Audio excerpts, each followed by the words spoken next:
Hello, my name is Maxine, and I am one of the trainers at the International College of Professional Celebrants. And with me today, I've got Stuart Morris, who is the founder of the International College of Professional Celebrants. And we're here all of the time to talk about all things celebrancy. So we thought a good place to start off with would be really to discuss what a celebrant is and what a celebrant does. So I'm going to be asking Stuart all of those questions so that you can find out more about celebrancy if you're interested in becoming one. So, Stuart, my first question to you, I guess, is what is a celebrant? So a celebrant is in many ways a minister without religion. So celebrancy has been around for as long as we've been human beings. We've got evidence of the first funerals being taken over 120,000 years ago.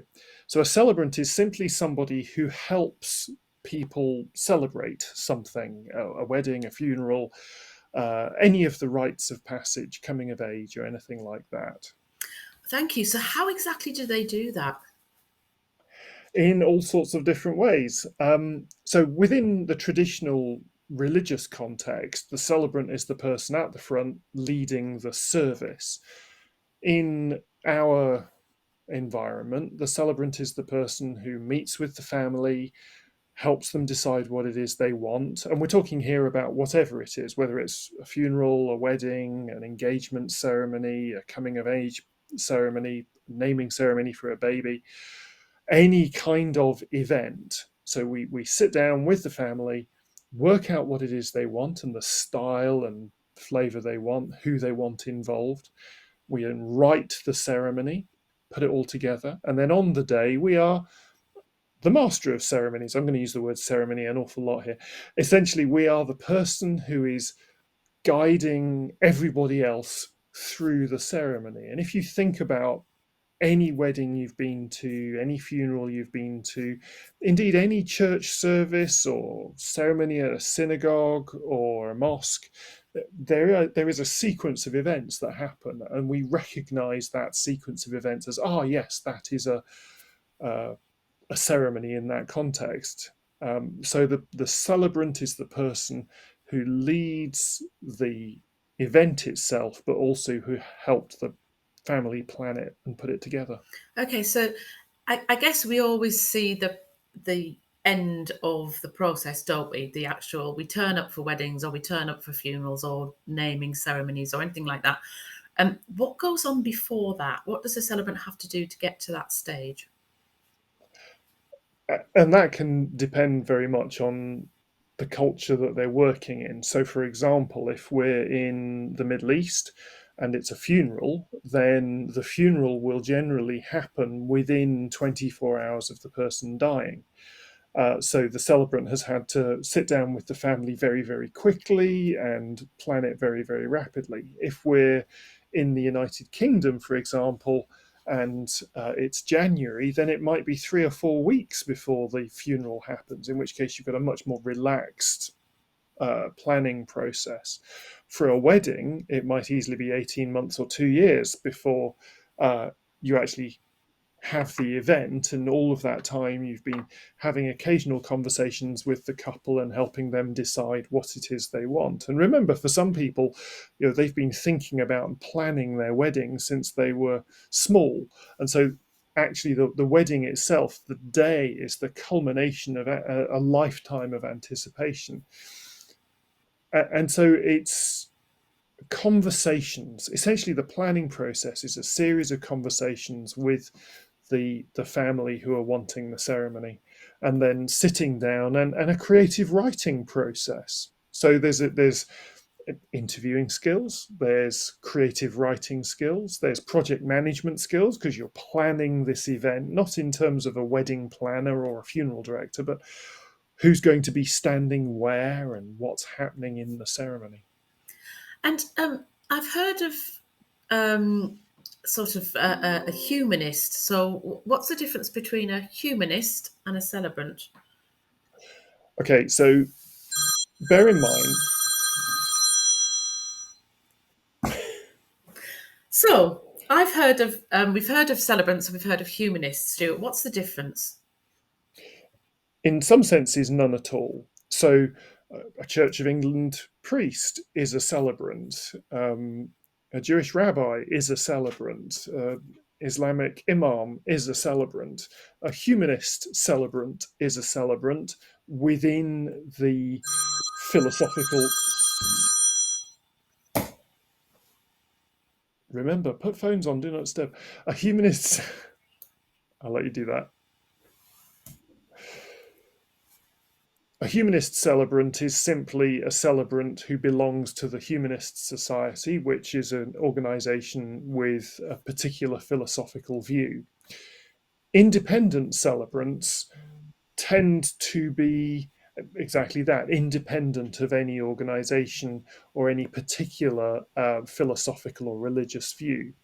So, for most of us as independent celebrants, if a family turn up and say, Grandma was went to church on Sundays but wasn't particularly strong believer, and we as a family aren't believers, but we would like the Lord's Prayer and we'd like to sing All Things Bright and Beautiful at Grandma's funeral, but also her favourite grandson is a Muslim and he would like to read a Muslim prayer, then as an independent celebrant, that's absolutely fine with me because it's not about what I believe; it's what's the family want.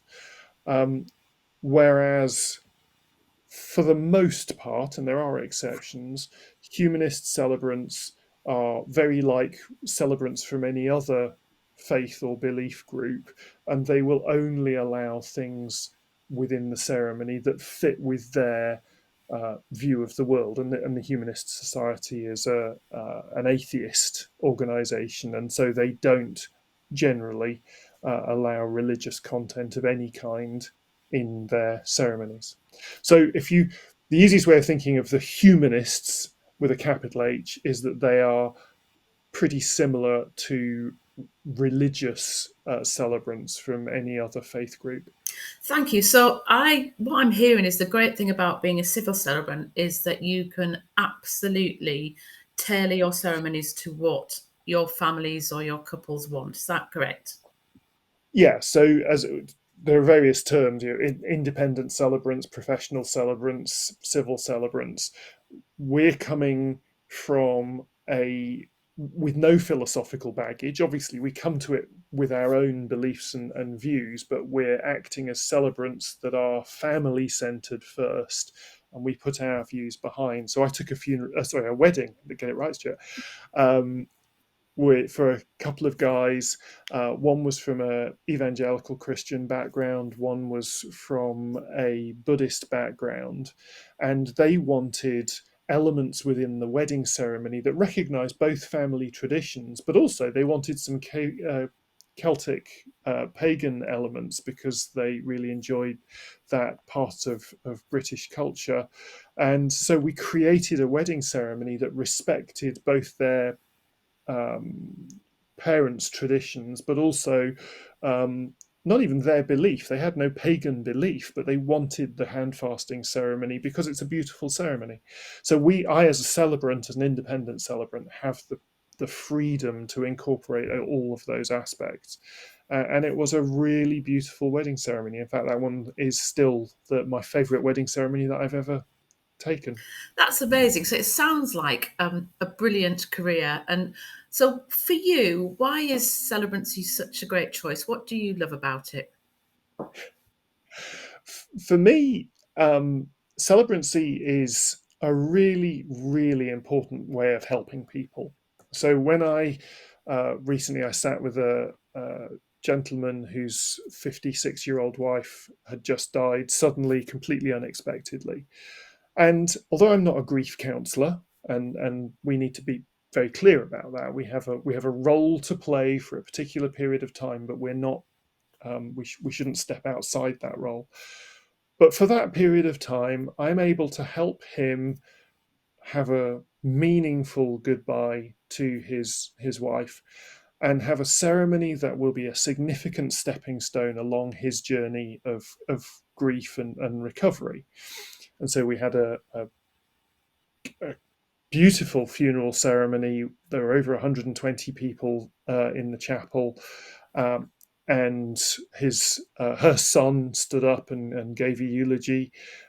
Another friend stood up and read a reading. So there was family involvement in it, and then most of us went to the local graveyard, and we buried her under a tree in a corner of the graveyard, and just looking into his eyes at the end of all of that process, he was so grateful that somebody cared, that somebody had helped him say goodbye to his beloved wife in a way that meant something important to him. So that's it's a fundamental part of who we are, Mm. and I talk about this on our training course. We in 2021, an archaeological dig found a grave of what we think was a little boy about 2.5 years old, and it wasn't just a body in a cave. This little boy, he'd been wrapped in cloth. There were toys, and his head was on a pillow. So he had been properly buried in a way that we would recognize as a child burial today. Um, and that grave was 78,000 years old. That's So amazing. 78,000 years ago, somebody helped a young couple say goodbye to their little child. And for me, that underpins how important the rites of passage are to us as human beings. It's part of who we are. They certainly are, Stuart. And I think, from the other side, as being a wedding celebrant, I absolutely love hearing people's stories. Um, Yeah, they're all different. Their love stories are all different. The way that couples want their ceremonies is different. So, really getting to the root of what a perfect ceremony would be like for them is really important to me. And I have to say that I quite like the occasion. I liked getting dressed up. I like seeing everybody else dressed up. And the absolute joy when you present the couple at the end of the ceremony is just, there's yeah, nothing like it, is there? It's absolutely amazing. So there's all different kinds of elements of being a celebrant. So I think in our next podcast, we're going to talk about what the next steps are. So, once somebody makes that decision that celebrancy is for them, how do they ensure that they go the right route and they find the right trainer? So, it's been brilliant to hear your thoughts and about what celebrancy is and what it means to you. Thank you very much, and we'll speak again soon. Bye. talk to you soon, Maxine.